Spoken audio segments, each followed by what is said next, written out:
Boa tarde, amigos e amigas. Desculpem aí o nosso atraso por uma falha técnica. Estamos começando, nesse momento, o seminário online Os Militares de Volta ao Poder.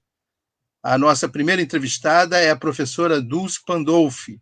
O Bruno Tis, que é o curador desse evento, vai participar da maioria das entrevistas, embora ele esteja resistindo um pouco, né? É normal, né? Porque em época de quarentena a gente fica meio assustado. Ainda não entrou ninguém, portanto, nós temos ainda um minutinho, ou então eu já vou falando, porque vai ficar gravado aqui, né? Esse seminário ele tem o objetivo de discutir a participação cada vez maior de militares no governo Bolsonaro. Isso é uma coisa atípica desde que o país foi redemocratizado na década de 80. Então, a gente vai abordar essa questão com vários especialistas, né? Eu quero, antes de iniciar propriamente, Bruno, pedir licença a você e à professora Dulce para fazer uma homenagem, né, a dois grandes jornalistas que faleceram recentemente.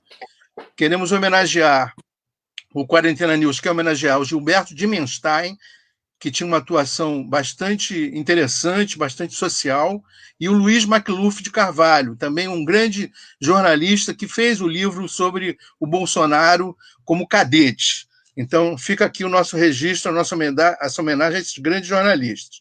A professora Dulce, Bruno, ela é da Universidade da Cidadania, da UFRJ, é historiadora, graduada em Ciências Sociais pela UF, mestre em Ciência Política pelo IUPERJ, né, e doutora em História pela Universidade Federal Fluminense. É especialista em História do Brasil Republicano, vem trabalhando com os temas dos movimentos sociais, da cidadania e dos direitos. E trabalhou durante quase 40 anos como pesquisadora do CPDOC, da Fundação Getúlio Vargas, que é um dos maiores centros de produção de conhecimento da área política e da área dos próprios militares. Eles fizeram um lançamento muito bom na década ainda de 90, que é esse aqui, é uma coleção chamada Os Anos de Chumbo. Né? Os Anos de Chumbo foi uma coleção muito importante, lançada pela editora Relume do Mará, sobre a memória militar, sobre a repressão. Bruno, está contigo a bola.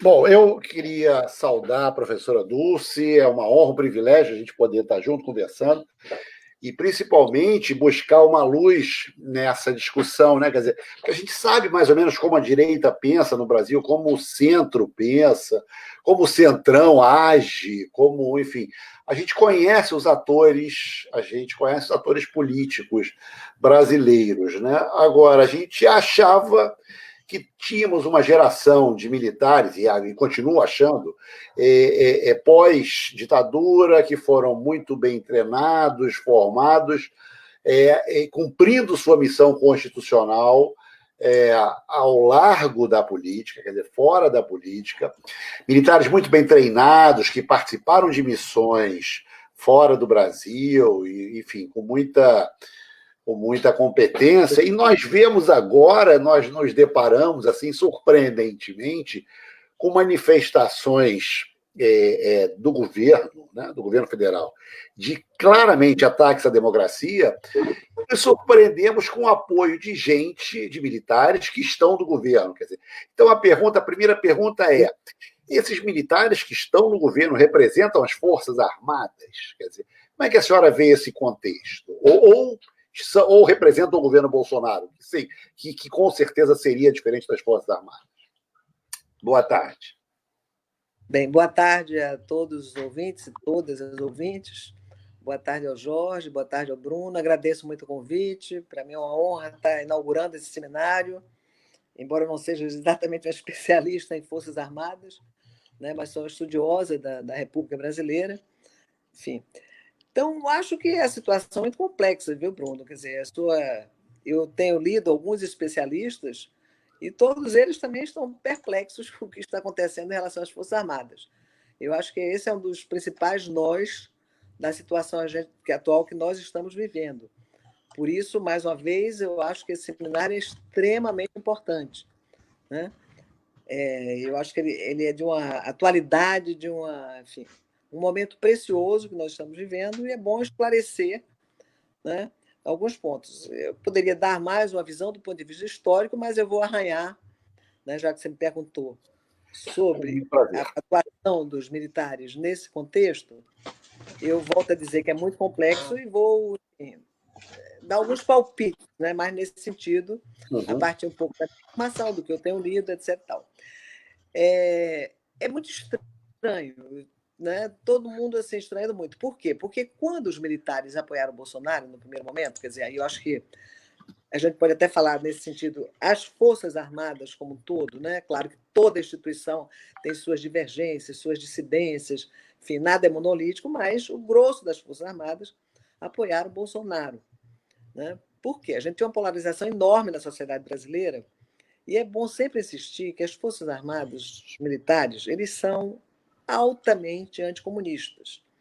Isso data de 1935, sobretudo. Né? No Brasil foi sendo criado, tem vários estudiosos sobre essa questão. Né? Um deles é o Rodrigo Pato, que tem um livro muito bom sobre o anticomunismo nas Forças Armadas, e mostra exatamente como isso foi muito forte.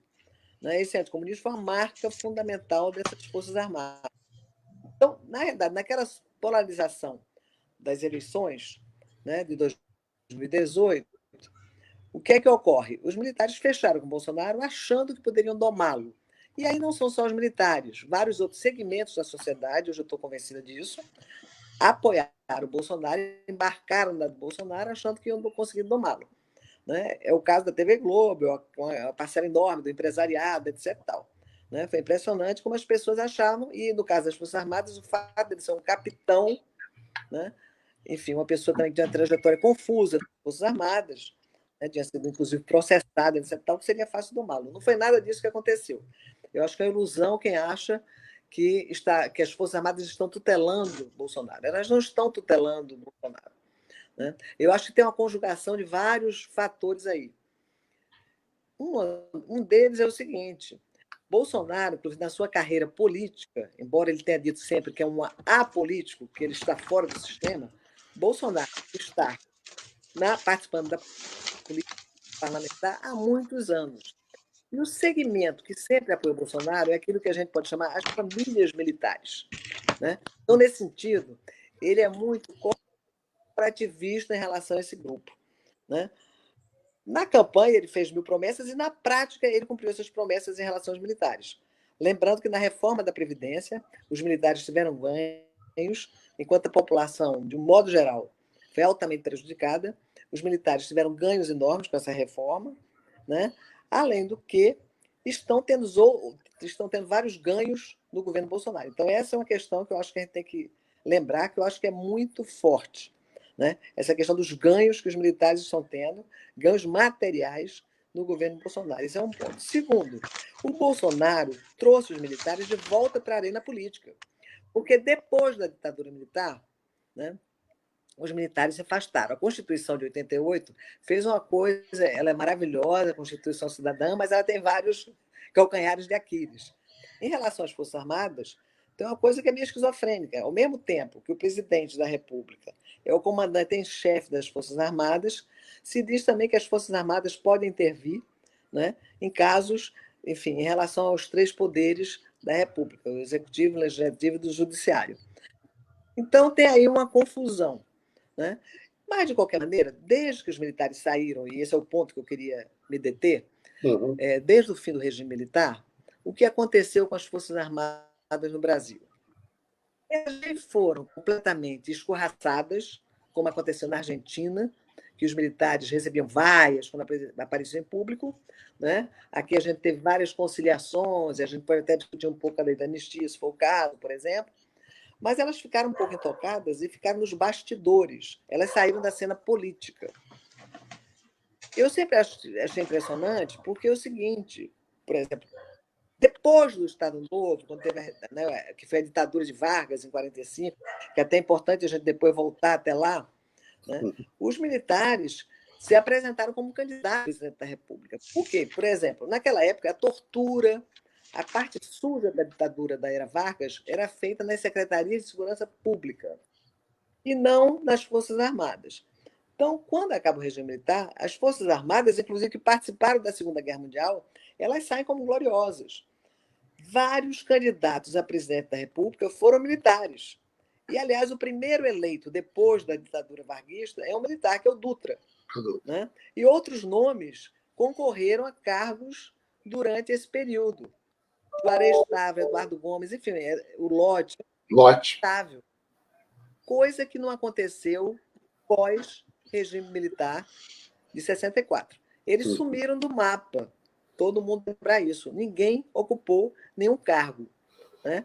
No entanto, eles não tinham, digamos assim, uma atuação política explícita, mas eles tinham um poder de veto muito forte.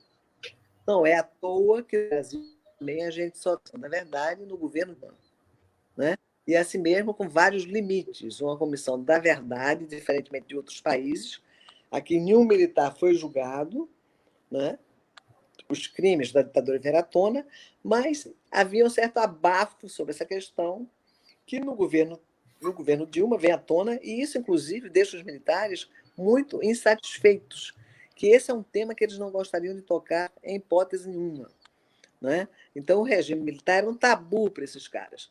Então, eles saem do governo, eu não diria que completamente desmoralizados, mas eles saem mal do regime, né? Até porque estavam completamente comprometidos com a tortura, com tudo de sujo que tinha tido nesse regime, mas eles saíram discretamente.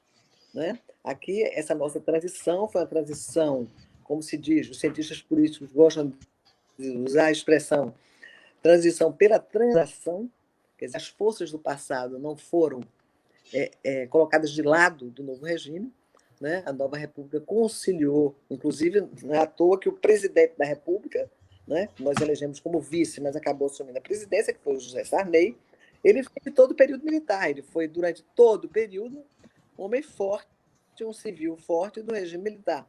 Ele foi presidente do maior partido, né, que era o partido principal do regime militar, depois o PDS.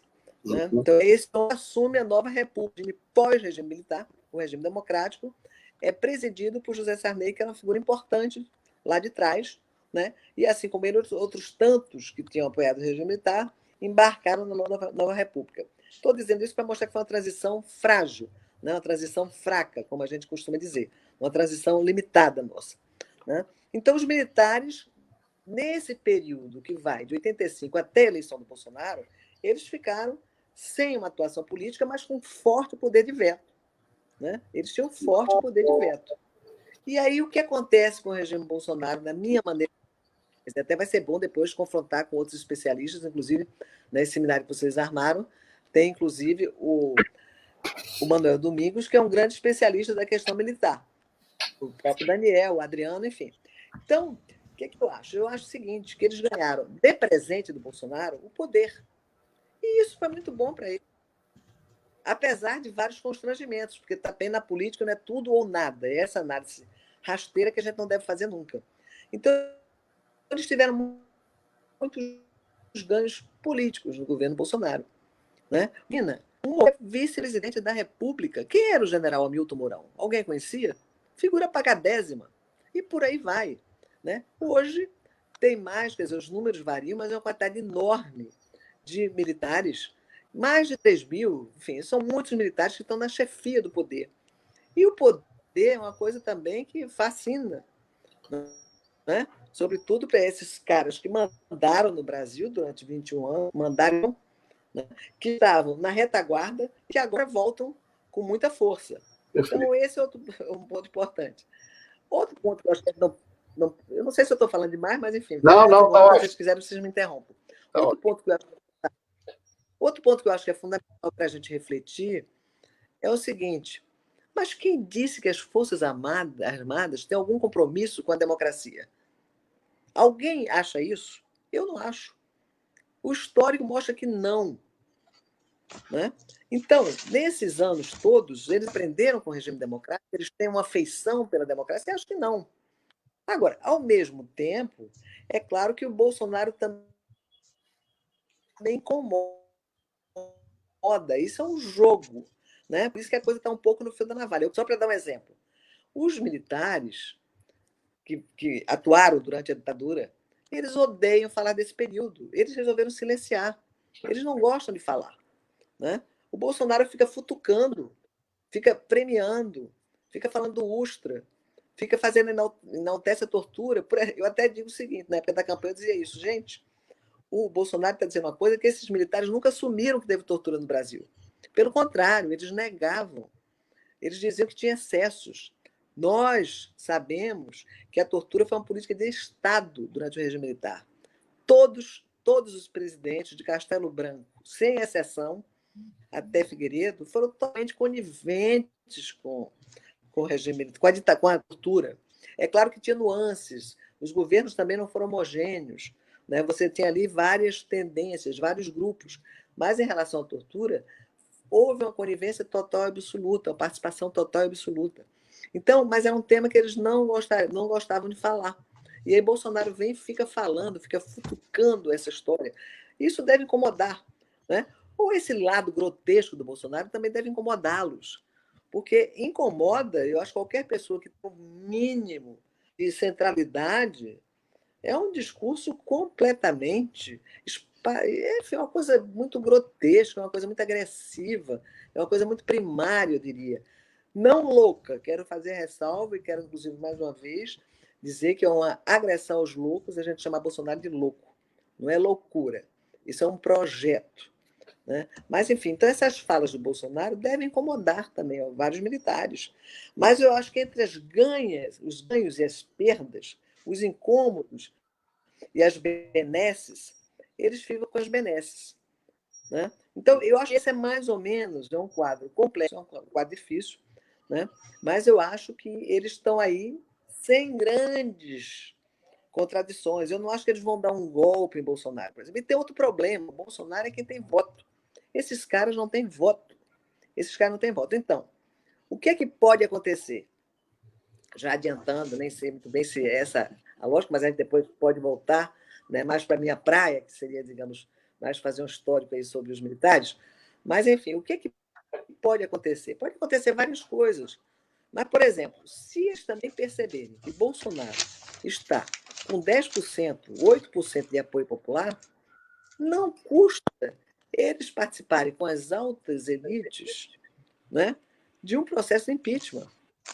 Aí sim. E aí, inclusive, eles vão ficar mais confortáveis, porque o Mourão assumirá a presidência da República caso não seja cassação, caso seja um impeachment no modelo tradicional.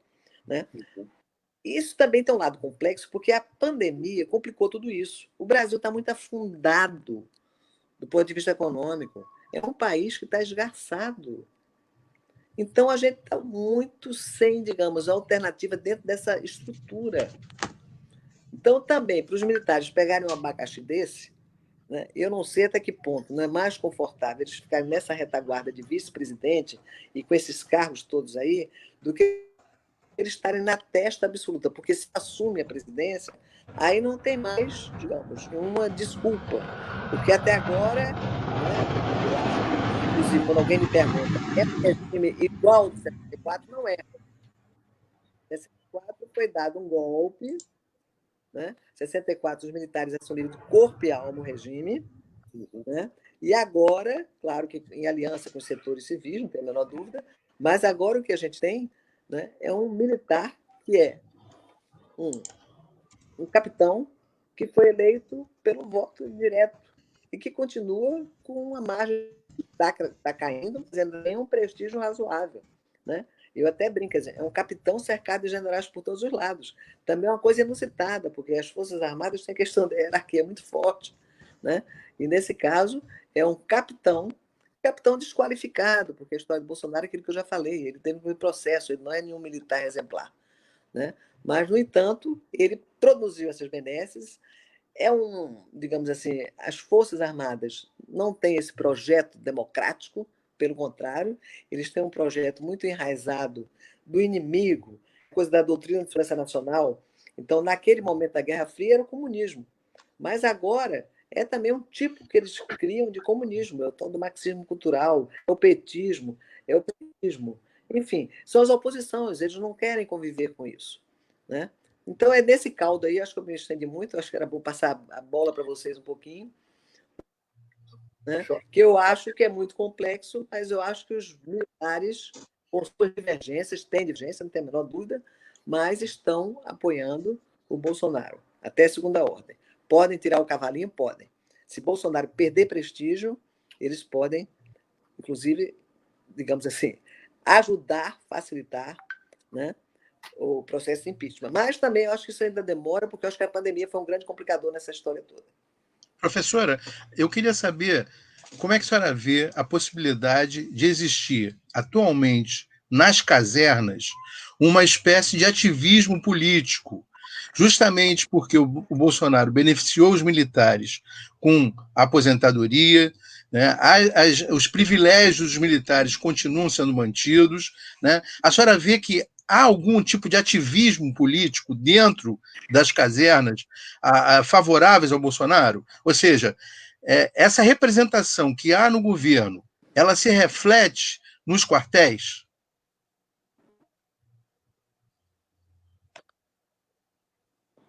Jorge, você está me ouvindo bem?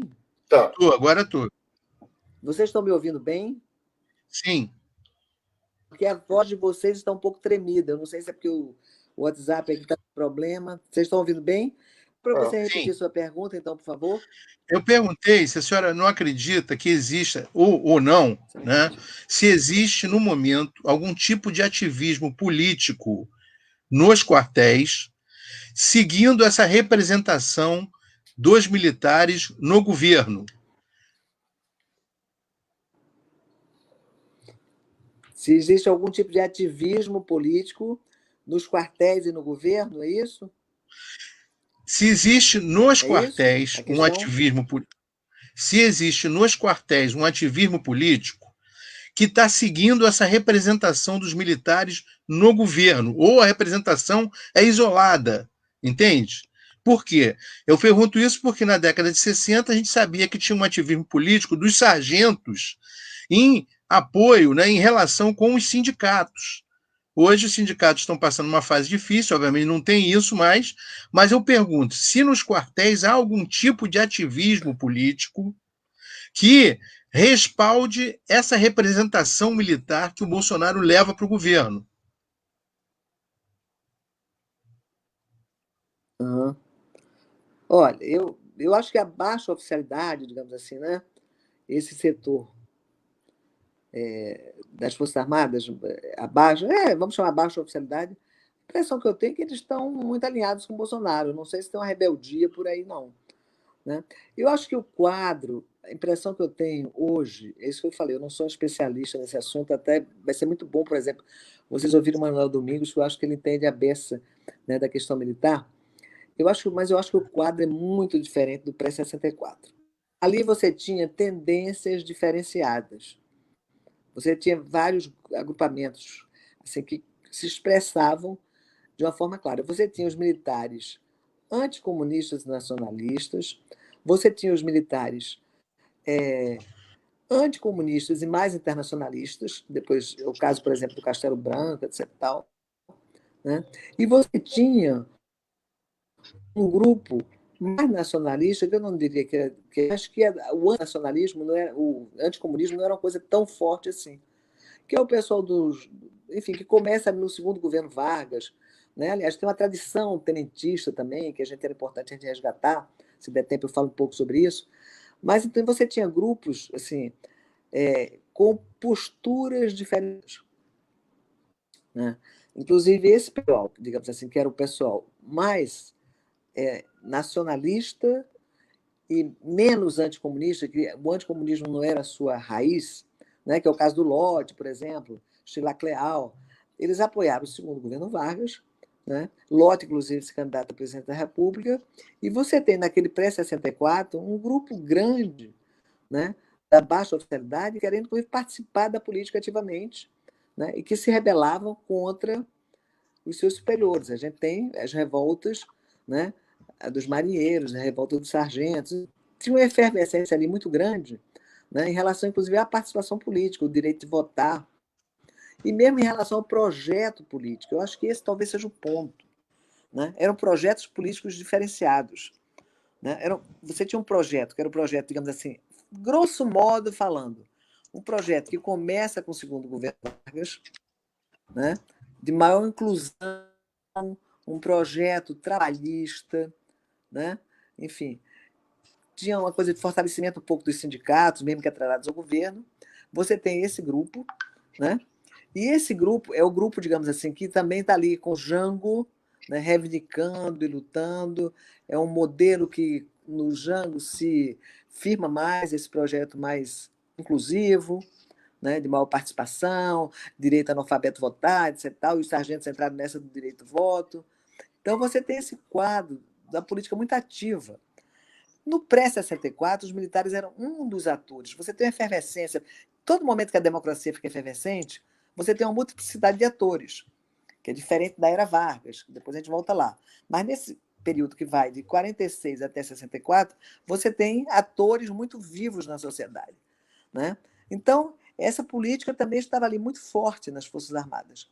Quando a gente tem o regime militar, a impressão que eu tenho é que aquilo achatou um pouco isso aí. Quer dizer, tem os militares que foram perseguidos e derrotados, vários, inclusive, foram caçados, né? Alguns foram presos, etc. Tal, mas, de um modo geral, né, o regime militar fez com que esta corporação ficasse mais coesa em relação a alguns princípios. Um deles, nenhum compromisso zero com a democracia, né? Aliás, muitos se corromperam também nesse processo, aquela coisa do ideário tenentista, enfim. Eles estão aí num processo de ganhos enormes, ganharam muito nesse período, né? Muitos ganhos. Então, isso tudo deu às Forças Armadas, digamos, uma certa unidade. E essas divergências que no pré-64 eram mais claras, eu acho que hoje elas são mais confusas. Não que elas não existam, eu acho que elas existem, né? Mas a baixa oficialidade teve muitos ganhos agora com o Bolsonaro também. Que, aliás, como eu disse no início, ele sempre foi o candidato das famílias, das chamadas famílias militares, que é o pessoal da baixa oficialidade. O pessoal que via dele um representante para defender seus direitos. Bolsonaro era um pouco líder corporativo da instituição, né? Ele defendia esses salários, ganhos, etc, etc. Então, acho que a gente tem um quadro, na minha maneira de entender, muito diferente do pré-64, de 64. Eu acho que é outra situação. Agora, professora, a percepção assim de valor das Forças Armadas é elevada, né? Quer dizer, historicamente isso também se configura, quer dizer, existe uma percepção de muito valor, né, da corporação, diferente das polícias locais.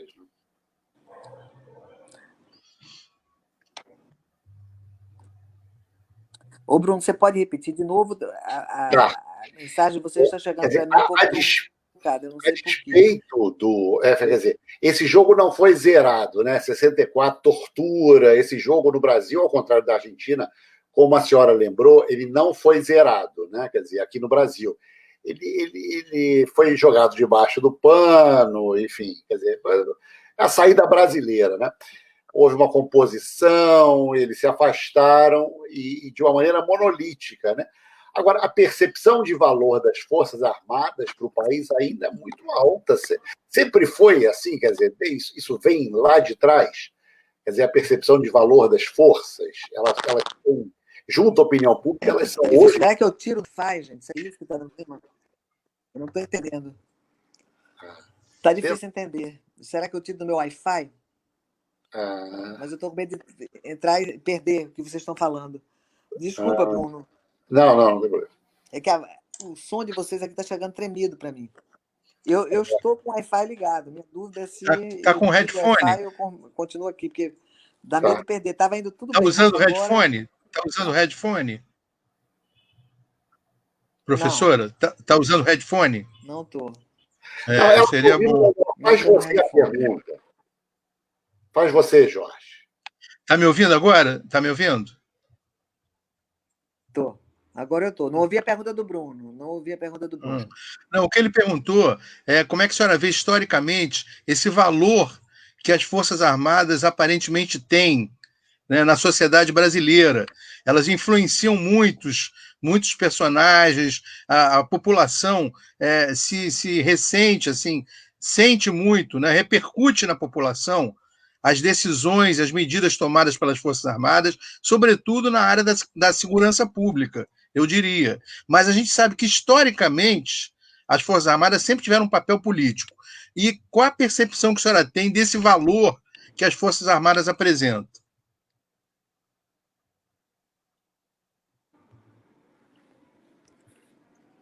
Eu não estou entendendo, mas enfim, deixa eu ver se é isso. Para a população, qual a percepção das Forças Armadas? É um pouco isso? Como é que a população percebe as Forças Armadas? As Forças Armadas têm no Brasil certa popularidade, eu diria. Né? Aquilo que eu falei, elas não saíram da ditadura militar tão desmoralizadas como em outros lugares. Né? É claro que tinha uma parte das esquerdas, das vítimas, das familiares, enfim, que tinham total consciência da atuação das Forças Armadas, né? Com a conivência com a tortura, etc. Mas para a população, as Forças Armadas passam um pouco essa ideia, né? Um pouco de salvadoras, não é à toa que nas intervenções,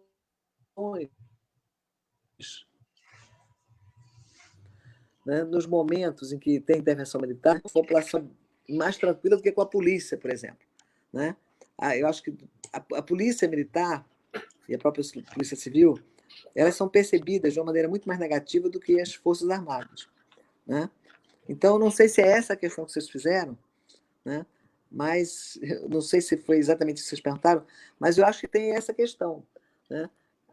Por um lado, nós não conseguimos colocar as Forças Armadas no banco dos réus, essa que é a verdade. Quer dizer, a Comissão da Verdade apenas nominou, responsabilizou os militares, né? Mas ficou ao nível de uma denúncia que não teve eco no sistema judiciário. Né? Aliás, pelas próprias características da nossa Comissão da Verdade aqui, isso não poderia ter ocorrido, né? Mas isso ficou restrito, uma discussão mais restrita. Então, as Forças Armadas, por isso que eu falei para vocês, elas, durante esse período todo, tiveram poder de veto, e aí, com essa participação, elas ganham uma expressão que eu acho que o problema delas, um deles, é exatamente isso. Até que ponto elas vão aceitar se queimar, aspas, né, sair manchadas, digamos assim, num regime que está naufragando e que não tem solução. Eu não consigo ver nenhuma solução para o regime, para o governo Bolsonaro. Né? Ele pode até continuar, não sei, não estou dizendo que ele vai ter o impeachment, é uma das, são muitas, os cenários são os mais variados, né? Mas ele vai chegar, se chegar 2020, ele vai chegar se arrastando na lama, né? Eles não vão conseguir responder as questões dramáticas, né? Que essa pandemia já era uma situação dramática do Brasil, uma desigualdade enorme, que a gente sabe, histórica, né? Então ele não vai conseguir responder nada disso. Com essa política então, do Guedes, pior ainda. Né? Então, é uma situação que eu não sei onde é que isso vai acabar. Né? E como é que as Forças Armadas vão sair dessa? Porque até agora, aquilo que eu falei, eles estavam tendo benefícios, né? Mais do que as perdas. Mas pode ser que tenha um momento que isso vire, né? Que as perdas sejam muito danosas para esse segmento da sociedade. Né? O professor era aquele grande brasilianista. É isso que vocês perguntaram? É isso? Eu acho que o professor Alfred Stepan, que era um grande brasilianista que já faleceu, escreveu um livro sobre militares e fazia um estudo frequente sobre isso. Né? Ele dizia que a propensão dos militares intervirem politicamente era maior ou menor em relação à coesão entre as elites do país. Né? Quanto mais as elites estivessem coesas, menos chances dos militares intervirem politicamente, e vice-versa. Como é que a senhora vê esse pensamento do Stepan? A senhora acha que é por aí mesmo?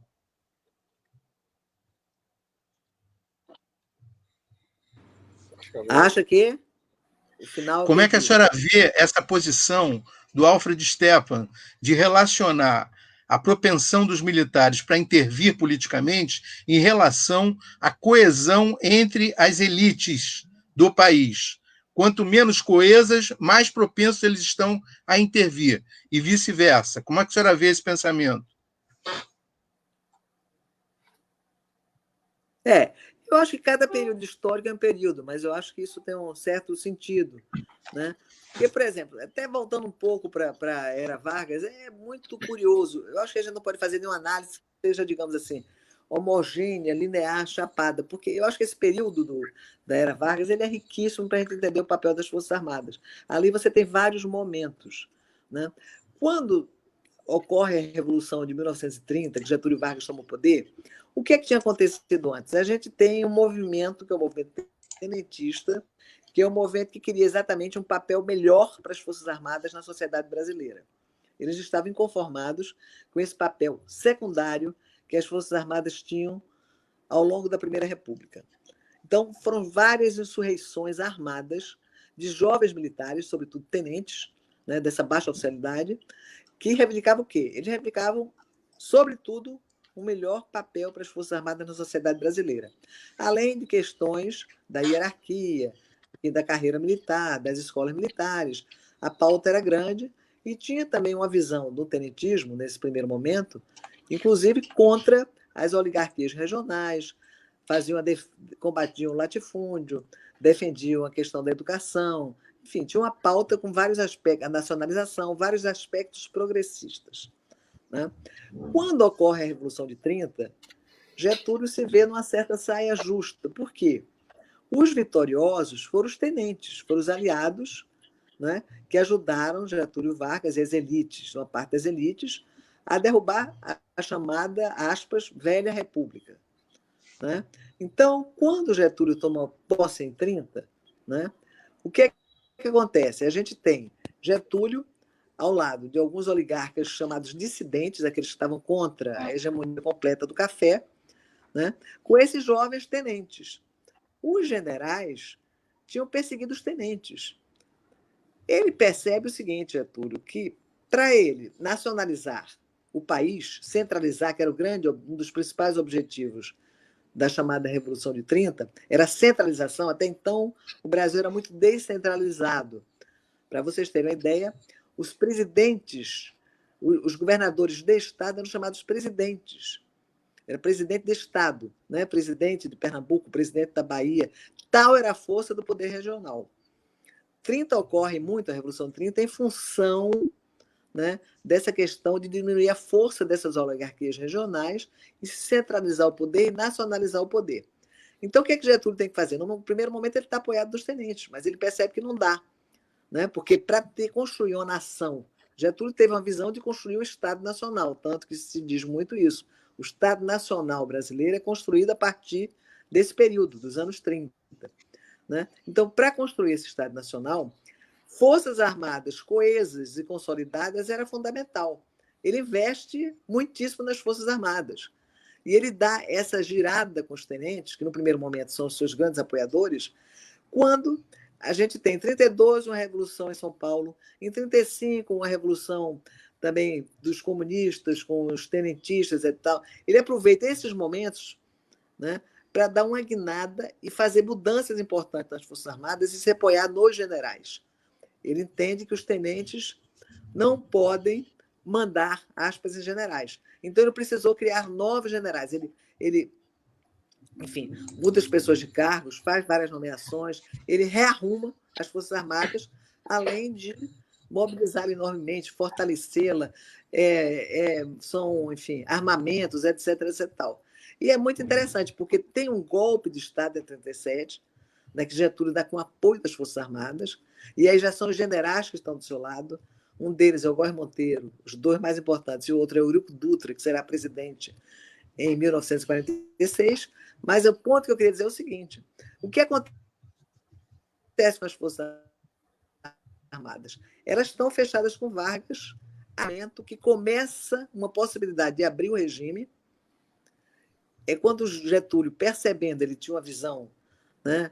Ele estava muito antenado na política, ele percebe que vai ter uma abertura, está iniciando a Segunda Guerra Mundial, enfim, a questão da democracia está vindo à tona, ele começa a investir no trabalhismo, nos sindicatos e na visão de se criar um partido trabalhista no Brasil que viesse a apoiá-lo quando a gente tivesse uma democracia. Isso para os militares que tinham sido criados por Getúlio, fortalecidos por Getúlio, foi mortal.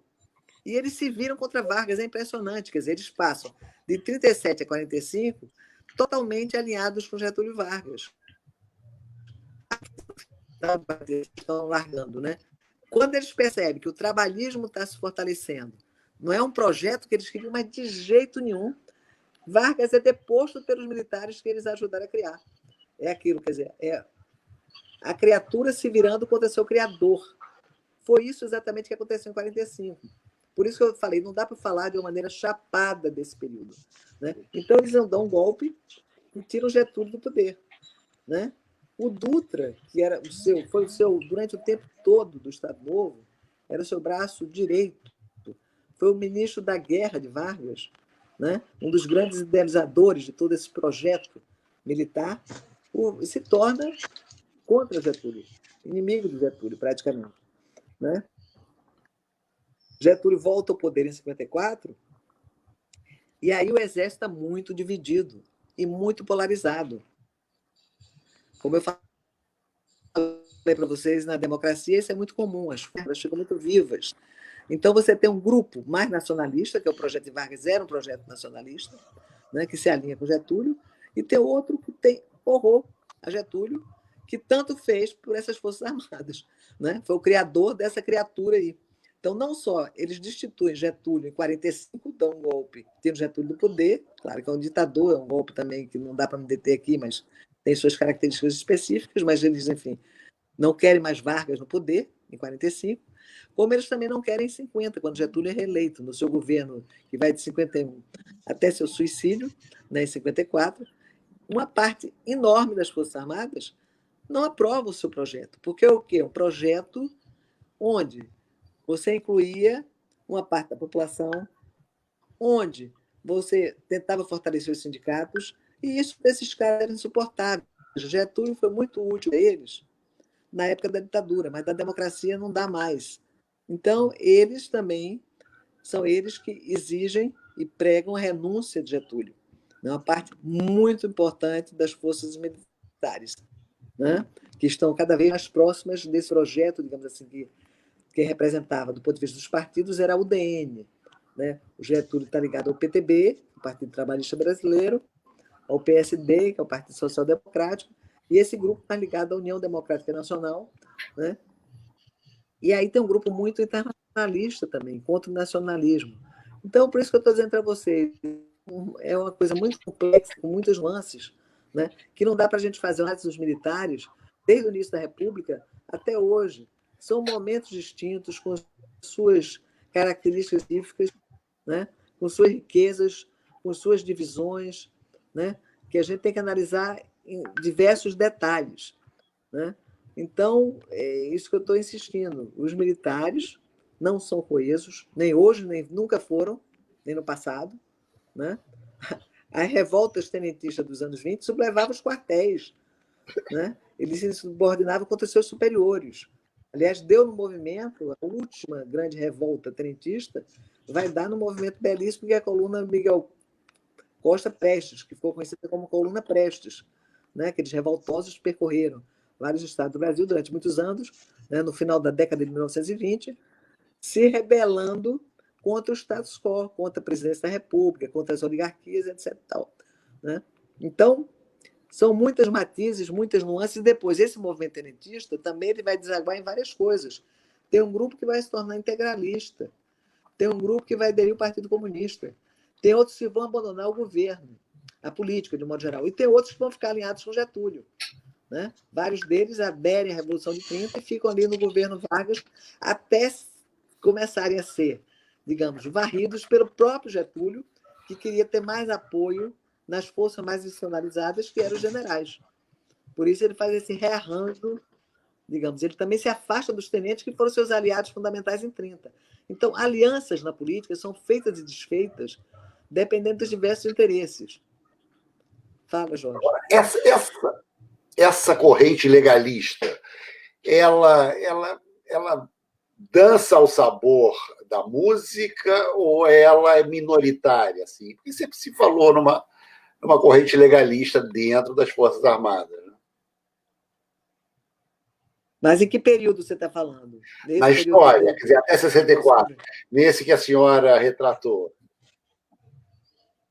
Eu acho que eles são minoritários, eles são minoritários, né? Tanto que eles foram, quer dizer, a corrente que vence durante todo esse, por exemplo, né? Durante a ditadura Vargas, que é um momento de formação desse grupo, né? Eles estão ali, uma parte muito coesa com o Getúlio Vargas, porque foi Getúlio Vargas, digamos assim, foi nesse período, né, que as Forças Armadas se nacionalizaram, tiveram poder real, né? Elas cresceram, se fortificaram, etc. Tal, né? Depois, no Estado Novo, elas estão ali para e passo com Getúlio, nesse projeto de criação do Estado Nacional. Elas estão dirigindo várias dessas estatais que são criadas naquele momento, elas estão em cargos no governo, né? No pós-Estado Novo, na democracia, aí sim a política começa a. Porque no Estado Novo você não tem política partidária, né? Eles se diziam neutros da política partidária, era neutralidade, era técnica acima da política, esse discurso que a mim me causa espécie, horror, né? Como se técnica e política fossem coisas incompatíveis, né? Mas era o discurso. Aliás, no Estado Novo você não tinha nem partido, nem tinha legislativo. Foi uma ditadura no estilo mais clássico. Né? De 37 a 45, o Brasil não teve nem partido, né? Nem teve também poder legislativo. Era o executivo, Vargas ali, né? Cercado desses militares. Né? Então, no pós-45, a gente tem essa efervescência grande. E aí essas correntes diversas aparecem. Né? Você tem os mais nacionalistas, os legalistas, os mais internacionalistas, mas a vitória desse grupo que, tanto os internacionalistas quanto os nacionalistas, esse grupo anticomunista. O anticomunismo foi uma marca que uniu gregos e troianos. Então, tudo foi feito para derrubar o regime Jango. A gente tem uma unificação aí, não todos, porque alguns são, inclusive, perseguidos pelo regime, esses que não são os anticomunistas, que é o grupo, sei lá, do Lote e outros tantos, e na baixa oficialidade também um grupo grande que é perseguido, etc. Tal, mas se assemelha um pouquinho agora, se a gente pensar nisso. Qual é o ponto? É essa doutrina, entendeu? De não aceitar essa oposição. Agora, esses caras também estão unidos com o Bolsonaro, eles podem ter várias discordâncias, mas o antipetismo, o antilulismo, o anti-oposição, o anti-inclusão, o anti-modelo democrático é muito forte nesses caras. Então, isso é que dá, digamos, a argamassa que está unindo vários deles. Claro que, é isso que eu estou dizendo, tem muita divergência. Inclusive, a saída do Santo Cruz é muito significativa do governo. Eu acho que ele já representa outra coisa. Mas o que eu não acredito é que tem uma rebelião militar contra o Bolsonaro. Tem gente que acredita nessa possibilidade. Eu não acho que vai acontecer isso. Eu acho que tem essa coração e eles só largarão. Eles poderão largar Bolsonaro, é diferente. Se perceberem que o homem está em bases. Né? Aí eu acho que é possível isso acontecer. O Antônio Soares... Eu acho que essa história dos militares é muito... O Antônio Soares, que participou aqui da produção desse programa, professora, o Antônio Soares, que participou da produção desse programa. Alô, alô? Está ouvindo? Está ouvindo? Alô, fale. Ok. O Antônio Soares, que participou da produção desse programa comigo, ele pergunta se nós estamos ou não sob risco de ter uma intervenção militar. E a Glória, por sua vez, complementa, perguntando se os militares estão ou não divididos. Nós estamos acabando, falta apenas 1 minuto e 5 segundos. Se eles estão de quê? Estão não de quê? Intervenção. O Antônio Soares pergunta... Os militares estão de quê?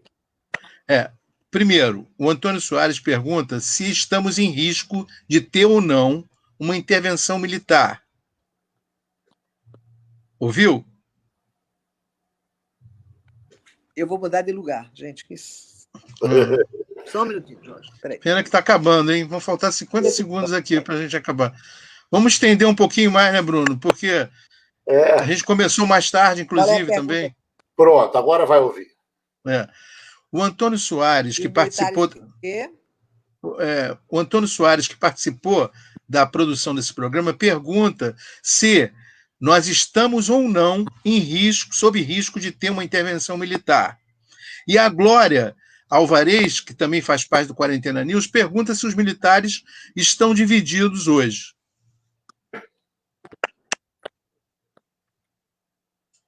Eu acho que tem divisões.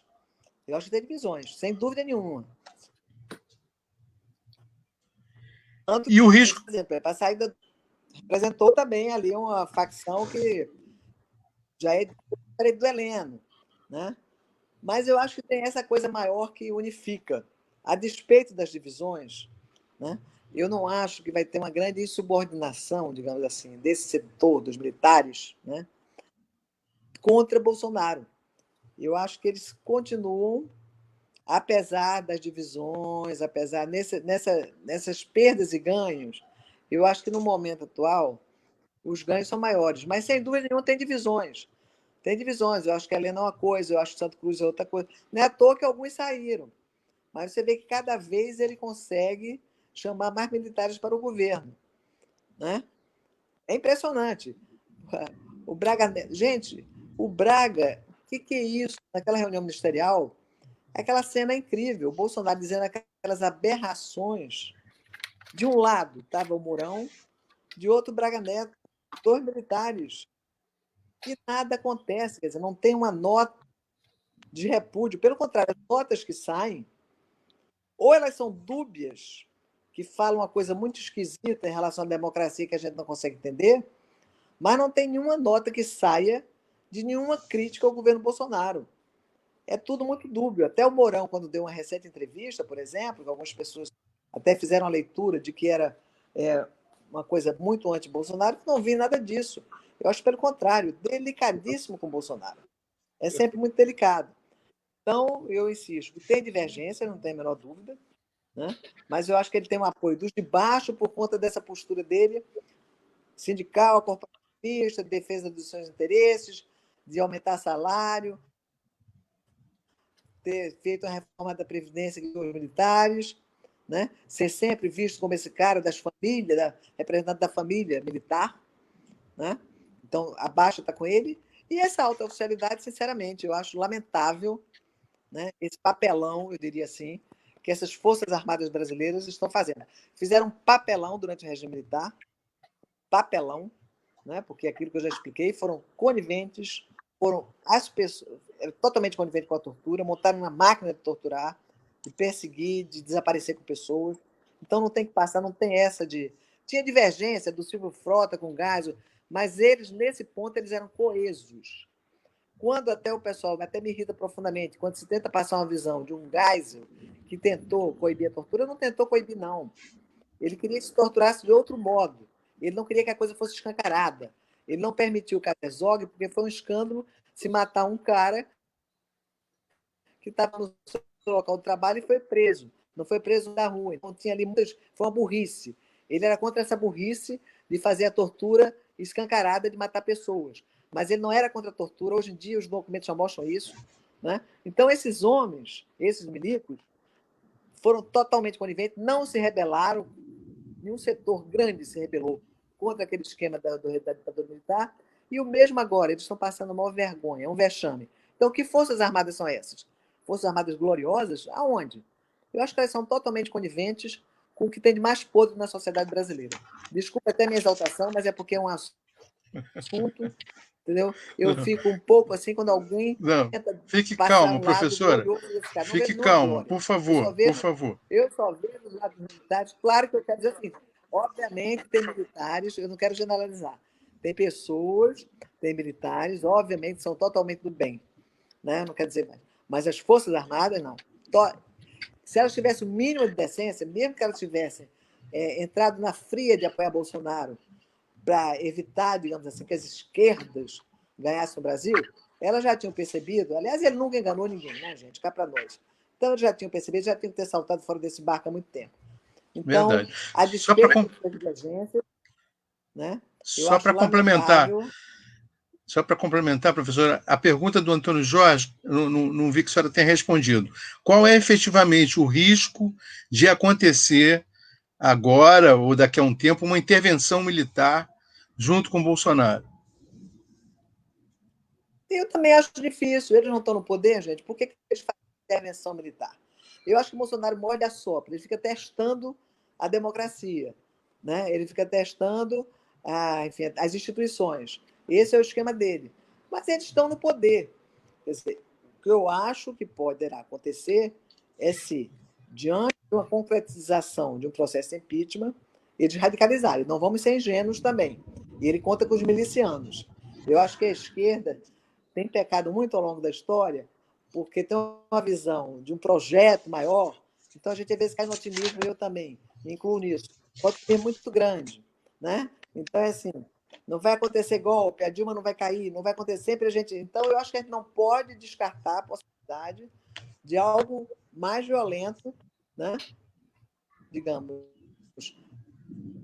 de um mais violento, com apoio de polícia, de milícia, né? Se a coisa radicalizar muito. Mas, no momento, não interessa esse golpe porque eles estão no poder. Qual é o projeto de Bolsonaro, da minha maneira de entender? Bolsonaro e uma turma que está aí. É aquela... Por que a democracia está em risco? Que, aliás, é até o nome da nossa mesa hoje, digamos assim. Ela É está em risco verdade. porque ela está sendo corroída por dentro. Diferentemente dos esquemas, das ditaduras tradicionais, dos golpes tradicionais, a gente agora está tendo outro modelo, entendeu? É um modelo que você parte das próprias instituições, da própria democracia para destruir a democracia. Então, esse Bolsonaro foi eleito pelo voto. Agora, vamos ver como é que foram as eleições. Aí tem a questão das fake news, tem outras tantas coisas, né? Mas, enfim, então é uma corrosão, quer dizer, aquele golpe clássico, eu acho que dificilmente se dará. Não há necessidade disso. A coisa só pode chegar num extremo se ele perceber que ele vai cair do poder, tá? Aí tudo bem. Mas enquanto ele estiver no poder, eu acho que não tem por que daria um autogolpe. Os militares estão no poder, ele está no poder, né? No momento ele está com controle da situação, a coisa pode radicalizar muito se, por um acaso, a gente chegar no limite, no impeachment, numa cassação dele. Mas eu acho que mesmo assim, né, essa força dele diante de uma sociedade. Vamos ver o que está acontecendo nos Estados Unidos agora, por exemplo. Né? É complicado, porque, diferentemente de 64, naquele momento, os militares tinham um apoio grande da população. Esse também é outro ponto que a gente precisa entender. Aliás, os estudos do Daniel mostram isso. Né? Golpe de 64, depois não. Mas, naquele momento, uma parte da sociedade brasileira estava dividida. Uma parte grande apoiou o regime, lamentavelmente apoiou. Né? Apoiou o golpe. Né? Agora, se Bolsonaro cair, é porque ele vai estar lá nos estertores. Entendeu? Ele vai estar lá com a digamos, uma aprovação baixíssima. Então, esse para mim é o ponto. Então, eu não acho que a gente vai ter um golpe de Estado. A gente já está tendo, nesse sentido, já um golpe. A nossa democracia está sendo golpeada. Quando eles montam, porque eles estão desmontando o Estado brasileiro. Quando o Salles diz lá, vamos aproveitar e deixar passar o gado, deixar a boiada passar, que está todo mundo preocupado com a Covid, eu nunca vi uma imagem tão clara e cristalina. E eles estão fazendo isso em todas as áreas. É na área educacional, é na área, enfim, do agro, das mineradoras, é na questão ambiental, é na questão indígena, é na questão educacional. Gente, o projeto educacional desses caras é de destruição. O projeto de direitos humanos, aquela Damares, o que é aquilo? É de destruição dos nossos valores, dos nossos ideais. Entendeu? Como é que o outro falou? Que tem horror a povos indígenas, tem horror a povos ciganos. Então é isso, é um projeto que exclui o diferente, que não aceita a convivência democrática. Então, esses caras, entendeu? Por isso que eu acho que a sociedade tem que reagir mais fortemente e não ficar nessa historiazinha, né? De achar que está tudo bem. Não está tudo bem, não, está tudo muito mal. É um projeto danoso para a sociedade. E ainda tem esse fantasma desse marxismo cultural, né?